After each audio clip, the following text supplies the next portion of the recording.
Bom dia. Tudo certo? Bom dia a todos. Bem-vindos ao primeiro Seminário Internacional em Humanidades Digitais no Brasil. Esse seminário propõe uma reflexão em torno da relação entre as humanidades e as tecnologias digitais na atualidade, lançando o debate sobre as humanidades digitais na comunidade de pesquisas brasileira. Com apoio do Ministério da Cultura do Brasil e da Alliance of Digital Humanities Organizations, a ADHO, e patrocínio da Fundação de Amparo à Pesquisa do Estado de São Paulo, a FAPESP, da Pró-Reitoria de Cultura e Extensão Universitária da Universidade de São Paulo e da Faculdade de Filosofia, Letras e Ciências Humanas da Universidade de São Paulo, esse é o primeiro evento dedicado ao tema no país. Nas últimas décadas, multiplicam-se em ritmo exponencial ao redor do mundo iniciativas identificadas sob o rótulo Humanidades Digitais, termo polissêmico que designa ora um conjunto de práticas, ora um novo campo de estudos, ora uma transdisciplina. A ADHO, entidade internacional que congrega oficialmente as organizações do campo, contabiliza mais de uma centena de centros de pesquisa com a denominação Humanidades Digitais, ou Digital Humanities, em mais de 29 países, com investimentos de 40 milhões de dólares, e desde 1989 realizou numerosos eventos científicos e promoveu diversas publicações sobre o tema. No Brasil, o rótulo Humanidades Digitais é menos presente. Este será o primeiro evento com este nome no país, organizado pelo primeiro grupo de pesquisas também a usá-lo. Entretanto, há expressivos projetos conduzidos por pesquisadores brasileiros, unindo o saber humanístico e as tecnologias computacionais, sem necessariamente usar o rótulo Humanidades Digitais. No evento, alguns desses pesquisadores virão reunir-se a representantes da comunidade internacional das humanidades digitais, possibilitando, há um tempo, o fomento ao debate sobre esse campo no Brasil e a divulgação dos projetos brasileiros junto à comunidade internacional de humanidades digitais. Mas o que fazem exatamente os humanistas digitais? Essa pergunta constituirá o ponto de partida para os debates nesse encontro. Colocaremos em discussão diferentes definições e faremos um panorama das atividades em andamento sobre este rótulo no mundo, explorando suas consequências para o campo das humanidades hoje. Para isso, o painel de convidados do evento congrega nomes importantes do campo internacional das humanidades digitais e membros da comunidade de pesquisa brasileira, cujos projetos unem o saber humanístico à aplicação de tecnologias computacionais de ponta, que irão mostrar suas experiências em algumas áreas-chave, em especial a formação de bibliotecas digitais, as tecnologias de texto e de processamento da linguagem e as tecnologias de georreferenciamento aplicadas à área de história, discutindo suas implicações na produção e difusão do conhecimento. As jornadas do seminário incluem conferências realizadas pelos representantes das entidades internacionais com longa tradição nas humanidades digitais, apresentações de projetos em andamento e mesas redondas com especialistas brasileiros e internacionais nesses temas estratégicos. E se encerram, a cada dia, com plenárias de debate conduzidas por mediadores selecionados entre figuras expressivas da cultura digital brasileira. As humanidades digitais como novo campo em formação envolvem impactos epistemológicos, metodológicos e políticos merecedores de reflexão aprofundada. Está em pauta, de fato, o papel das disciplinas humanísticas tradicionais frente ao intenso processo de automação da organização da informação. As humanidades podem assumir um papel protagonista nesse processo. E esse primeiro evento em torno das humanidades digitais no Brasil quer colaborar na construção desse protagonismo, em sintonia com os debates mais atuais no cenário mundial.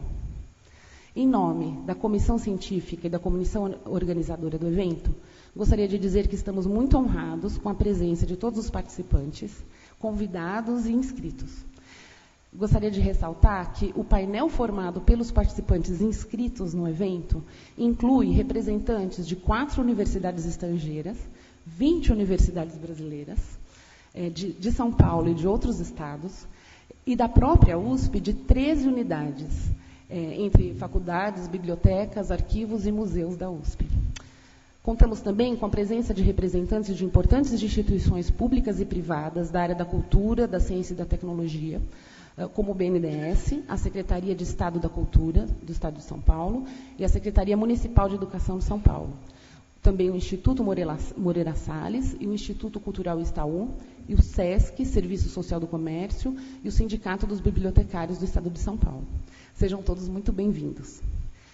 Para abrir o nosso evento, contamos com a presença do diretor da Biblioteca Brasiliana Goethe José Mindlin, professor Pedro Pontoni, e temos a honra de receber o coordenador de Cultura Digital da Secretaria de Políticas Públicas do Ministério da Cultura do Brasil, José Murilo Carvalho Júnior.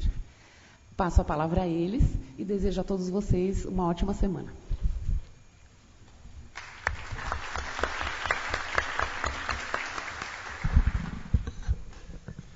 Bem, bom dia a todos. Maria Clara, Zé Murilo, é um prazer estar nessa mesa com vocês. A minha tarefa aqui é uma tarefa simples, rápida, de cumprimentá-los a todos, parabenizar a professora Maria Clara, que coordena o Grupo de Pesquisa em Humanidades Digitais e toda a sua equipe pela realização do evento, a promoção desse evento, que é um evento que, digamos assim, traz para dentro desse auditório uma reflexão de vários grupos de professores, pesquisadores, alunos, não só daqui da universidade, agregados em torno da coordenação da professora Maria Clara, mas também de outros países, o que vem, em grande medida, ampliar o diálogo e o debate em torno desse campo novo que se consolida, como a nossa universidade recentemente publicou no site dela, um campo que reúne pessoas que têm consciência da importância dessa nova dimensão da cultura, que é o digital, e do seu impacto, como a professora Maria Clara dizia, no campo das humanidades.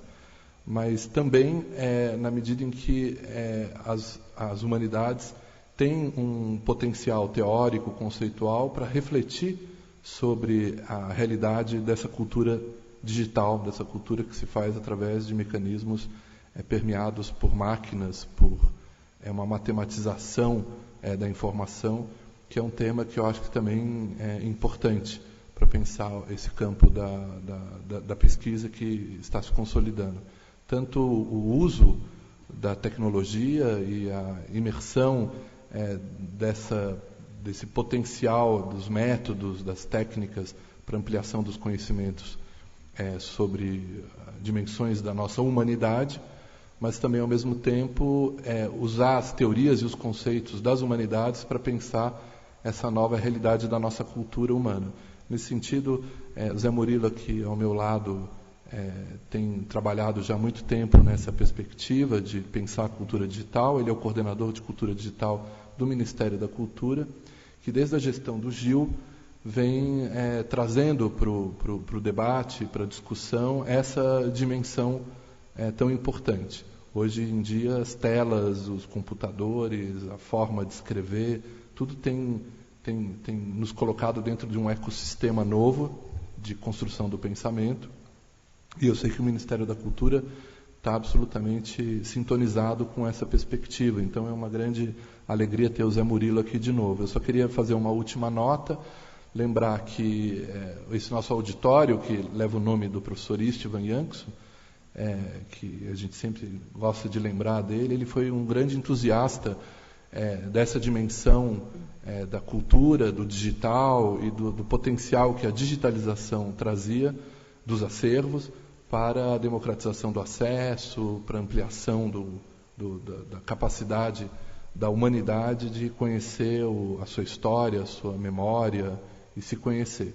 E o professor Istvan, entusiasta, desde o início, nos aproximou o Ministério da Cultura, a Universidade de São Paulo, para a realização de um projeto que previa não só a construção desse edifício para abrigar a Biblioteca Mindlin e nos abrigar aqui nesse auditório, abrigar o Instituto de Estudos Brasileiros, abrigar essas atividades ligadas à guarda dos livros, à sua preservação e o seu acesso, mas também que fosse um espaço uma plataforma para a produção do conhecimento, para reflexão sobre o país, sobre as novas tecnologias e para a produção de soluções para a ampliação do acesso por meio do digital. Ele sempre foi um entusiasta disso, desde um tempo em que, no começo da década passada, já, quando ainda pouco se falava disso, os projetos começavam a nascer, ele sempre induziu isso.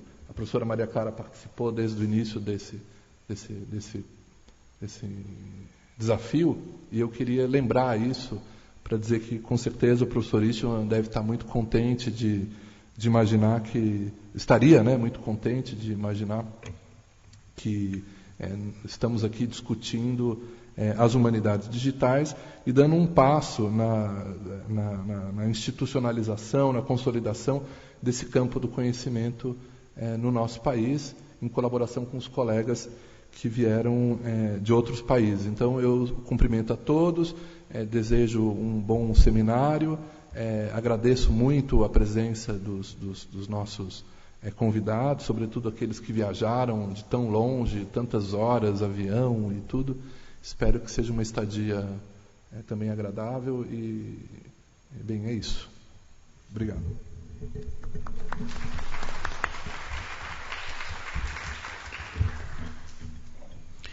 Bom dia. Primeiramente, eu quero agradecer a Maria Clara, Pedro Puntoni, pela essa oportunidade de novamente estar aqui nesse prédio fantástico, nessa biblioteca realmente inovadora. Eu sempre gosto de lembrar que ela nasceu digital primeiro, né, para depois se tornar um prédio, o que é bastante significativo para nós. Bom, e eu venho aqui, eu tenho que declarar que eu me sinto um pouco peixe fora d'água, afinal de contas sou servidor público, não sou acadêmico, mas a minha intenção aqui é exatamente trazer alguns elementos que surgem da nossa experiência lá na Esplanada, em Brasília, na Esplanada dos Ministérios, desde os anos 90, a chegada da internet no governo, algumas coisas que aconteceram nesse período, e finalmente falar um pouco dessa experiência na coordenação de cultura digital, né, na Secretaria de Políticas Culturais, que, sem dúvida nenhuma, é um setor inovador, né? Mesmo lá em Brasília, quando eu me apresento como coordenador de cultura digital, as pessoas olham assim, uai, mas o que será isso, né? Eu acho que, quando se fala de humanidades digitais no meio acadêmico, alguma coisa semelhante também acontece, né? Então, a minha ideia é trazer um pouco desses elementos para a gente ver o que existem de diferenças, semelhanças, acho que pode ser bem interessante. Porque, sem dúvida nenhuma, quando a gente fala da coordenação de cultura digital, a ideia foi criar essa instância de reflexão concentrada, né, no impacto que o digital traz para todos os setores da vida, né? Quando eu comentei sobre essa minha ideia de falar um pouco sobre a experiência da cultura digital no Executivo, a Maria Clara até falou, assim, ela levantou, realmente é interessante, quem vai disciplinar em questões de agências de fomento, os programas interdisciplinares no âmbito das políticas públicas, ou seja, qual é o reflexo disso? Então, achei interessante trazer um pouco da minha experiência, né, desde a chegada da internet no governo, que eu acho que, e vou me focar em três situações, que eu chamo de narrativas, né? Narrativas no sentido, assim, de abordagens para a questão do digital em diferentes situações. Vou voltar lá para o ano de 1996, quando a internet chegou no governo e havia ou seja, temos que fazer o website brasil.gov.br, o primeiro site de governo. E eu tive a oportunidade de, nessa época, estar no Ministério da Administração Federal e Reforma do Estado, que era o ministro Blesser Pereira. Ou seja, ele estava num ministério que estava ali pronto para exatamente pensar a inovação, né, transformações possíveis, e nesse momento chega a internet. E foi muito interessante porque a primeira abordagem dele, os primeiros contatos com a área de TI ou com a área de comunicação, sobre o que é a internet e como vamos lidar com isso, ele sentiu muita deficiência dessa resposta. E ele resolveu criar uma assessoria especial ligada ao gabinete somente para cuidar de internet. Acho até que essa é uma história que pouco é contada, né? Porque em 96, 97, alguém pensar isso e criar realmente esse espaço no organograma da instituição, realmente foi uma coisa bastante inovadora e diferente. E foi muito interessante a experiência, eu sempre agradeço muito de ter participado dessa experiência, porque foi pensar a internet especificamente, de uma forma focada, mesmo em 97, já gerava consequências muito diferentes daquelas que a área de TI, por exemplo, né, com seus sistemas legados, poderia desenvolver, né? Da mesma forma, a comunicação social do órgão não estava preparada para um potencial como aquele, um canal de 2 vias, né? E o ministro Bresser, na época, bolando o plano da reforma do Estado, o que ele queria era divulgar, comunicar e receber feedback a respeito daquilo. Então, a internet já caiu ali naquele momento como essa ferramenta interessante. Então, ou seja, com o apoio do ministro, né, um ministro que estava reformando o Estado brasileiro, esse setor fez algumas coisas bem interessantes. E, para registrar, assim, só para ilustrar rapidamente, o próprio ministro Bresser sentou num chat online sobre a revisão do regime jurídico único com os servidores, pensando isso, um chat no ano de 1998, no século passado ainda, ou seja, um ministro sentar para fazer um chat no século passado usando a internet. Bom, isso foi uma experiência incrível, o processo de reforma do Estado se findou e o ministro Bresser foi transferido para o Ministério da Ciência e Tecnologia, isso em 99, e nos levou junto. A ideia dele era levar o setor junto para o Ministério da Ciência e Tecnologia, e aí fomos. Mas eu lamento dizer que, assim que ele saiu do Ministério da Administração e Reforma do Estado, esse setor que havia sido criado foi desmontado, a experiência foi encerrada, e o que eu lamento muito. Bem, no Ministério da Ciência e Tecnologia, ainda assim, conseguimos criar o setor específico, ele chamava Assessoria de Informação e Difusão Científica. Criamos um site de difusão científica para jovens, o CT Jovem, que em 2000 criou a primeira página de governo com comentários, ou seja, era essa ideia de você fomentar o diálogo, principalmente nessa questão da difusão científica. Ou seja, imagina, se a gente fez isso em 2000, imagina o que nós não estaríamos fazendo se isso tivesse tido uma continuidade. Mas, enfim, com a mudança de governo em 2003, também no MCT o setor extinto com a saída do ministro Bresser. E aí eu encerro a minha parte da primeira narrativa, né, que é o que eu chamo o caso Bresser, né, que é uma coisa assim que eu acho que até merece alguns estudos a mais. Enfim, passando para a segunda, eu devo dizer que fiquei bastante decepcionado enquanto servidor de ver uma coisa que era muito interessante e de repente se dissolver, né. E acho que com a minha mágoa eu comecei um blog, né? Comecei a escrever um blog, o blog influenciado por uma outra narrativa, que agora eu vou falar, que é a narrativa do ambientalismo digital. E aí sim, de uma ideia que vem da academia, do professor James Boyle, que desenvolveu essa reflexão. Ele chamava que seria uma nova economia política da propriedade intelectual, né? Imaginando assim que realmente o êxito que o movimento ecológico teve nos anos 70 de explicar vários aspectos muito distantes uns dos outros, mas correlacionar esses aspectos para que fizesse sentido uma narrativa em prol de uma mobilização política para ambientalista, digamos assim, inspirou o professor Boyle de fazer essa transposição, imaginando que quando a gente está com esse impacto do digital, que se a gente utiliza essa mesma reflexão, né, de correlacionar essas várias coisas que parece que estão distantes e criar uma narrativa integrada, realmente pode-se criar um movimento político e social em torno disso. E aí o meu blog, influenciado bastante por isso, se chamou Ecologia Digital, né? Então, 2002, 2003, eu fui parar lá na garagem do Proco, porque, enfim, ninguém estava interessado muito em ouvir falar de internet. Mas aí, para minha sorte, por causa do meu blog, através de uma pessoa conhecida do ministro Gilberto Gil, agora, na época, então, ele já na cultura como ministro, e o ministro Gil teve acesso ao meu blog e achou que ali estavam várias ideias que ele gostaria de implementar no Ministério da Cultura. Foi aí, então, que eu fui para o Ministério da Cultura, inicialmente para fazer o site, mas, sem dúvida, assim, como a gente sabe, o ministro Gil também, desde o século passado, ele estava cantando, né, que ia fazer seu website, criar sua homepage, né? Então, ou seja, ele como ministro da Cultura, ele realmente viu ali uma oportunidade, né, de explorar essas possibilidades. E a narrativa da ecologia digital vinha de uma forma interessante, encaixava numa ideia que ele tinha de que os aspectos que envolvem a internet no governo estavam todos espalhados, né? Você tinha o Ministério das Comunicações criando a infraestrutura, pensando num plano nacional de banda larga, você tinha o Ministério da Justiça pensando o marco civil da internet, você tinha o direito autoral, por sorte, eu considero nosso, estava no Ministério da Cultura, ou seja, um aspecto também muito interessante de estar sendo pensado junto.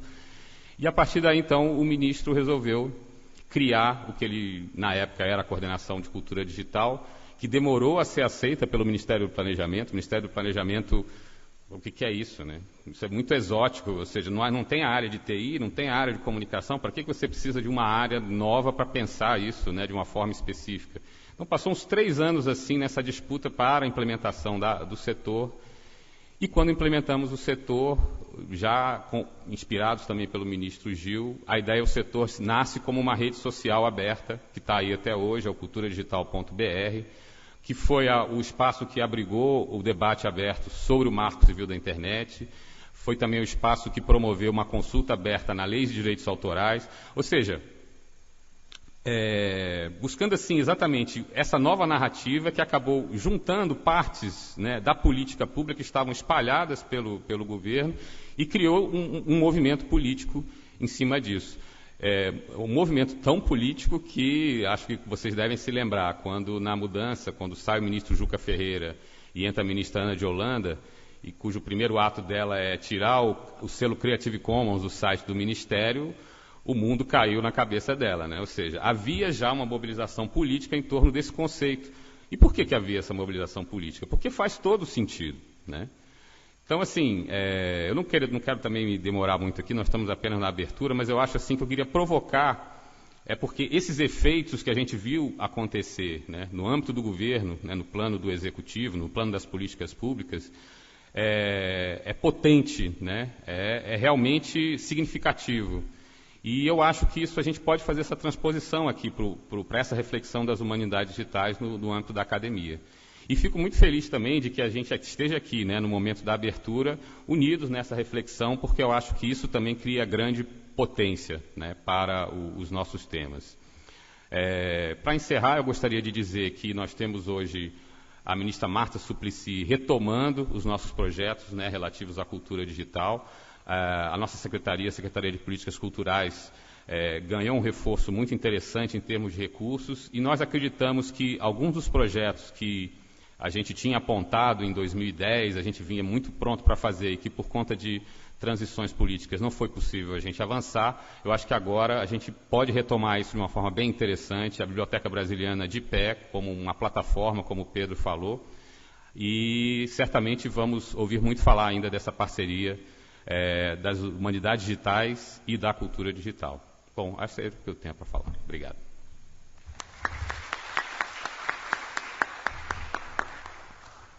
Bom, eu gostaria de agradecer imensamente a fala do José Murilo, do Pedro. Eu acho que as reflexões que vocês propuseram, um pouquinho, como o José Murilo falou, nos provocam uma moldura para a gente discutir e debater tudo o que vem no restante da programação. Agradeço demais.